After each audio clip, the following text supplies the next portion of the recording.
أعوذ بالله من الشيطان الرجيم بسم الله الرحمن الرحيم அஸ்ஸலாமு அலைக்கும் வரஹ்மத்துல்லாஹி வபரகாத்துஹு. இன்றைக்கான வீடியோவில் மறுமை நாளை பற்றி பார்க்கலாம். ஈமானின் ஃபர்லுகளில் ஒன்று மறுமை நாளை நம்புவது. இன்று நாம் வாழ்கின்ற உலகம் ஒரு சோதனை கூடம். இது நிரந்தரம் அல்ல. இந்த உலகம் ஒரு நாள் அழிக்கப்படும். பின் மறுமை நாள் என்று ஒன்று உண்டு.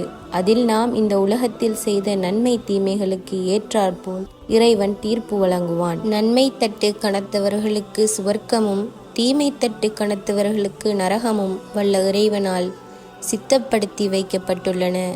மறுமை நாளின் வாழ்க்கையே நிரந்தரமானது. சுவர்க்கவாதிகளும் நரகவாதிகளும் அதில் என்றென்றும் நிலைத்திருப்பார்கள் என்று ஒவ்வொரு முஸ்லிமும் ஈமான் கொண்டால்தான் நாம் ஈமானில் பரிபூரணப்பட்டவர்களாவோம். இன்று மக்களிடத்தில் நன்மையை ஏவினாலோ அல்லது தீய செயலொன்றை தவிர்க்க செய்தாலோ எளிதாக அவர்கள் நாவிலிருந்து உதிக்கும் சொல் பின்னால் பார்த்து கொள்ளலாம் என்பதுதான். மறுமை நாள் வருவதற்கு இன்னும் பல 100 ஆண்டுகள் மீதமிருக்கிறதா அல்லது 100 ஆண்டுகள் வாழ உத்தரவாதம் ஏதும் பெற்றிருக்கின்றோமா? அல்லாஹ் தனது திருமறையில் மறுமையின் காரியம் இமை மூடி திறக்கும் நேரத்திற்குள் அல்லது அதைவிட சமீபமாகவே தவிர இல்லை. நிச்சயமாக அல்லாஹ் ஒவ்வொரு பொருளின் மீதும் பேராற்றலுடையோன். மேலும் மறுமை நாளின் நெருக்கத்தை பற்றி நபி ஸல்லல்லாஹு அலைஹி வஸல்லம் அவர்கள் கூறும்போது, நானும் மறுமை நாளும் இப்படி அனுப்பப்பட்டுள்ளோம் என்று தனது சுட்டு விரலையும் நடுவிரலையும் இணைத்து காட்டி கூறினார்கள். அறிவிப்பாளர் ஜாபிர் ரலியல்லாஹு தஆலா அன்ஹு. ஆதாரம் முஸ்லிம். நன்மையை புறக்கணித்து தீய செயலில் ஆர்வங்காட்டி கொண்டிருக்கும் தோழர்களே, மறுமை நாள் வெகு தொலைவில் இல்லை. 1400 ஆண்டுகளுக்கு முன்பே வெகு நெருக்கத்தில் உள்ளதென்று நபி ஸல்லல்லாஹு அலைஹி வஸல்லம் அவர்கள் கூறியிருக்க, நாமோ 1400 ஆண்டுகளையும் கடந்து வந்து விட்டோம். நாம் நன்மையை செய்ய முனையும் போது அல்லது தீமையை தடுக்க முனையும் போது ஷைத்தானின் உந்துதலில் நம் உள்ளம் நமக்கு சொல்லும் போலியான ஆறுதல் வார்த்தை என்னவெனில், நமக்கு இன்னும் வாழ்நாள் மீதம் இருக்கிறது, எல்லா தீமைகளும் செய்து முடித்துவிட்டு கடைசியில் ஒட்டுமொத்த தௌபா செய்து கொள்வோம் என்பதுதான். இந்த கணமே மறுமை சம்பவித்து விட்டாலோ அல்லது மரணம் நம்மை தழுவிக்கொண்டாலோ நம் நிலைமை என்ன? நபி ஸல்லல்லாஹு அலைஹி வஸல்லம் அவர்கள் கூறினார்கள், மேற்கிலிருந்து சூரியன் உதயமாகும் வரை மறுமை நாள் வராது. அவ்வாறு உதயமாகும் பொழுது ஒட்டுமொத்தமாக மனிதர்கள் அனைவரும் ஈமான் கொள்வார்கள். ஆனால் முன்னுமே இறை நம்பிக்கை கொண்டிராத அல்லது நல்லமல்களை முற்படுத்தி கொள்ளாத எந்த ஒரு மனிதனின் நம்பிக்கையும் பலனளிக்காது. ஆதாரம் புகாரி. அதாவது, நாளை பார்த்து கொள்ளலாம் என்ற அசட்டு துணிச்சலில் காலம் தாழ்த்தி மறுமை சம்பவிக்கும் போது ஈமான் கொள்பவரின் நம்பிக்கை ஏற்றுக்கொள்ளப்பட மாட்டாது. நாம் நினைத்து கொண்டிருப்பது போல் கால அவகாசம் நமக்கு கிடைக்காது. மறுமை சம்பவத்தின் ஆரம்பம் முதல் சூர் ஊதப்படுவதுதான் உடனே மனிதனை மரணம் தழுவிக்கொள்ளும். அல்லாஹ் சுப்ஹானஹு வ தஆலா திருமறையில் கூறுகின்றான், மேலும் சூர் ஊதப்படும். பின்னர் பூமியில் மற்றும் வானத்தில் இருப்பவர்கள் அனைவரும் மூர்ச்சையாகி வீழ்ந்து விடுவார்கள், அல்லாஹ் நாடியவரை தவிர. 2ஆம் சூர் ஊதப்பட்டதும் பார்ப்போர்களாக எழுந்திருப்பார்கள். சூர் ஊதப்பட்ட பின் சற்றேனும் அவகாசம் கொடுக்கப்பட மாட்டாது. அல்லாஹ்வின் ஏற்பாட்டின்படி தொடர்ச்சியாக பல நிகழ்வுகள் நிகழ்ந்துவிடும்.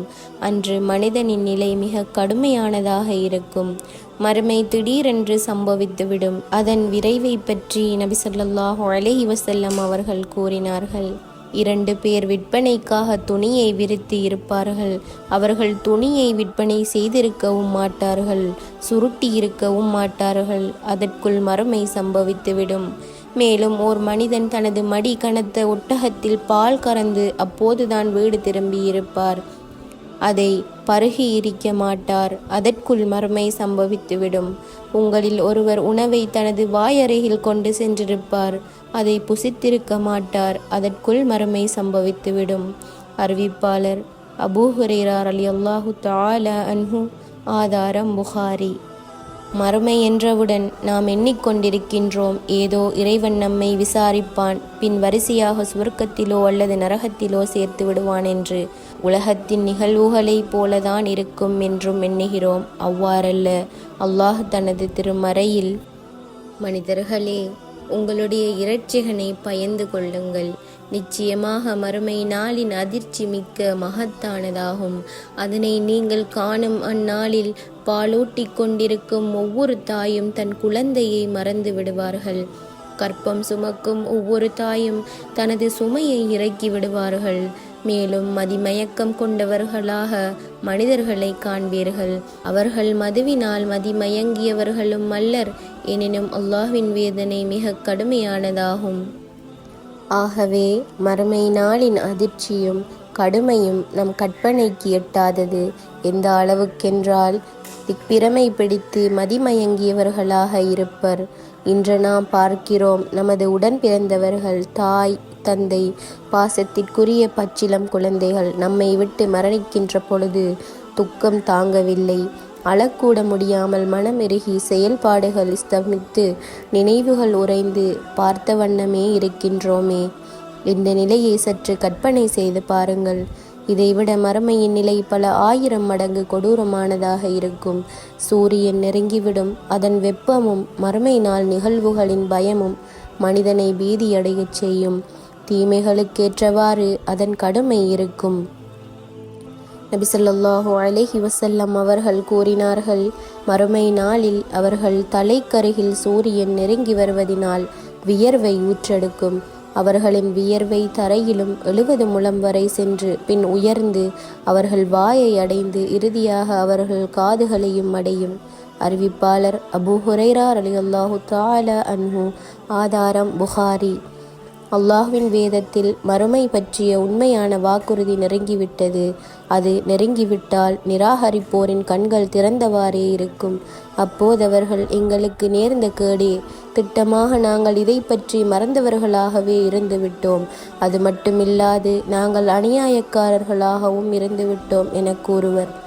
எனவே மறுமை நாளை நம்பாது நிராகரித்து விட்டவர்களின் நிலை, கண்கள் விழித்தவாறே தாங்கள் செய்த துர்செயலை எண்ணி நொந்து கொண்டவர்களாக, பிரம்மை பிடித்தவர்களாக இருப்பார்கள்.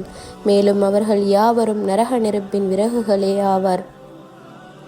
மறுமையை நம்பி இறைவனின் கட்டளைக்கு கட்டுப்பட்டு நடந்த நல்லடியார்களின் நிலை சந்தோஷகரமானது.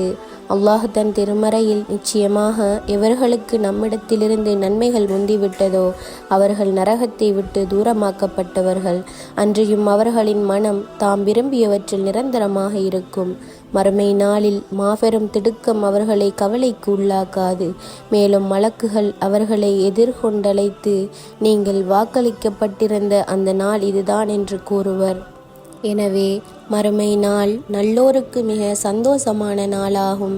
அவர்கள் இம்மையில் தன் இறைவனின் கட்டளைகளுக்கு கட்டுப்பட்டு அவன் மறுமையில் சித்தப்படுத்தி வைத்துள்ள நிரந்தர சுவர்க்கத்தை அடைவதற்கு பேராவல் கொண்டதன் காரணமாக வல்ல இறைவன் அவர்களை சுவர்க்கத்தில் புக செய்து அதில் நிரந்தரமாக தங்க செய்து விடுவான்.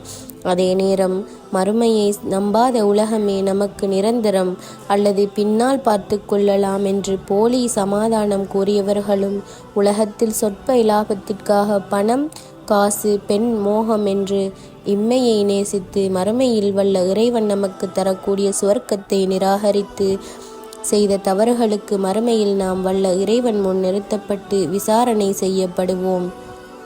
நிச்சயமாக நாம் செய்த இந்த தீய செயலுக்கு பகரமாக மறுமையின் நரக நெருப்புக்கு விறகுகளாகுவோம் எனும் அச்சமின்றி அதை நிராகரித்தவர்களுக்கு வல்ல இறைவன் மறுமை நாளை கஷ்டமானதாகவும் கடுமையானதாகவும் ஆக்கி அவர்களை நரகத்தில் நிரந்தரமாக தங்க செய்து விடுவான். ஆகவே உலக வாழ்க்கை சொற்பமானதே, அதே நேரம் மறுமை வாழ்க்கை நிரந்தரமானது என்பதை உணர்ந்து மறுமை நாள் திடீரென கண்ணிமைக்கும் நேரத்தில் வந்துவிடும். மரணம் நம் அருகாமையிலே இருக்கிறது. மேலும் மறுமையின் நிகழ்வுகள், அதன் வேகம், வீரியம் போன்றவற்றை கருத்தில் கொண்டு நல்ல அமல்கள் செய்வதிலும் தீமைகளை தாமதிக்காது விட்டு விடுவதிலும், செய்த தீமைகளை விட்டுவிட்டு உடன் தௌபா செய்து இனி பாவத்தை செய்ய மாட்டேன் என சபதம் ஏற்போம். இம்மையிலும் மறுமையிலும் வெற்றி பெற நம் அனைவருக்கும் அல்லாஹ் அருள் புரிவானாக. ஆமீன் ஆமீன் யா ரப்பல் ஆலமீன். இந்த வீடியோ உங்களுக்கு பயனுள்ளதாக இருக்கும் என நம்புகிறேன். இன்ஷா அல்லாஹ் இன்னும் ஒரு பயனுள்ள வீடியோவோட உங்களை சந்திக்கிறேன். அஸ்ஸலாமு அலைக்கும் வ ரஹ்மத்துல்லாஹி வ பரகாத்துஹு.